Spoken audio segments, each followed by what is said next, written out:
इस समय हम दुग्गा से आगे वाली टनल में हैं और इस टनल की अगर हम बात करते हैं तो 5300 मीटर लंबी यह टनल है। तकरीबन 5300 मीटर लंबी यह टनल है। दुग्गा स्टेशन की अगर हम बात करें तो दुग्गा स्टेशन इसलिए खास हो जाता है क्योंकि इसका एक हिस्सा कहीं ना कहीं टनल के अंदर है और साथ ही साथ यहाँ पर हम वो टनल आपको दिखा रहे हैं। पहले भी हमने आपको दिखाया कि किस तरीके से यह टनल बनाई जा रही थी। जब यह टनल बनाई जा रही थी तब हमने आपको जब दिखाया था तो इसमें ढेर सारा पानी था, जगह जगह पर काम हो रहा था और हमारे दर्शक अगर उनको याद होगा तो खनीकोट भी हम ले गए थे, आपको दिखाया था मैं कैसे यहाँ पर काम चल रहा है। एडिट के जरिए जगह जगह से अंदर एक्सेस ली गई थी। अब यहाँ पर हम कह सकते हैं कि स्टेशन का हिस्सा खत्म हो रहा है, अब टनल एक बार फिर से शुरू हो रही है।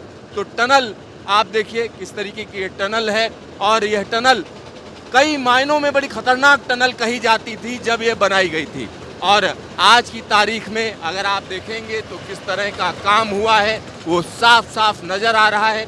और यहाँ पर एक और चीज़ मैं आपको बता दूँ, यह पूरी की पूरी टनल अपने आप में निश्चित तौर पर इंजीनियरिंग का नमूना है, एक बड़ा करिश्मा कहा जा सकता है क्योंकि आपको इस टनल के अंदर चलते हुए इस बात का एहसास भी नहीं होगा कि ऊपर ऊंचे ऊंचे पहाड़ हैं, चारों तरफ घाटियां हैं और यहाँ सीधा सीधा यह रास्ता श्रीनगर को जाता है।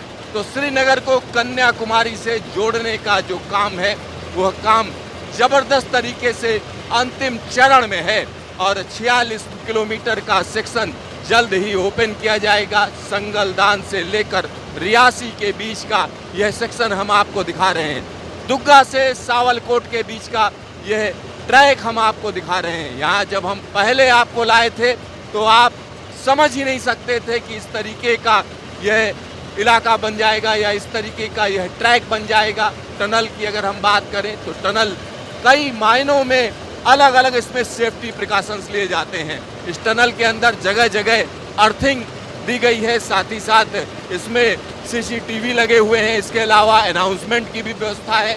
साथ ही साथ यहाँ पर मैं बता दूँ स्केप टनल भी है क्योंकि लंबी टनल है तो पास में ही स्केप टनल है और यहाँ पर स्केप रूट भी दिए गए हैं।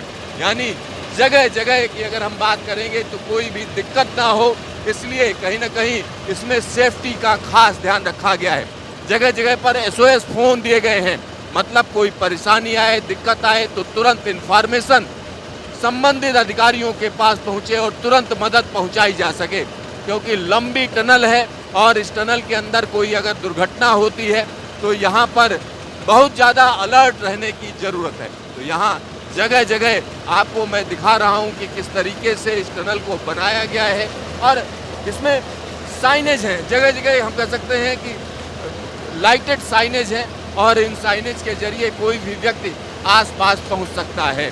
तो यहाँ पूरी तैयारी की जा चुकी है कि इस रूट को जल्द से जल्द ओपन किया जाए और इस समय जो हम आपको दिखा रहे हैं तो यहाँ CRS इंस्पेक्शन चल रहा है। तो CRS इंस्पेक्शन के जरिए हम आपको इस टनल के बारे में एक एक चीज़ दिखा रहे हैं। कैमरामैन शकील अहमद के साथ Siddharth, news station USPRL tunnel.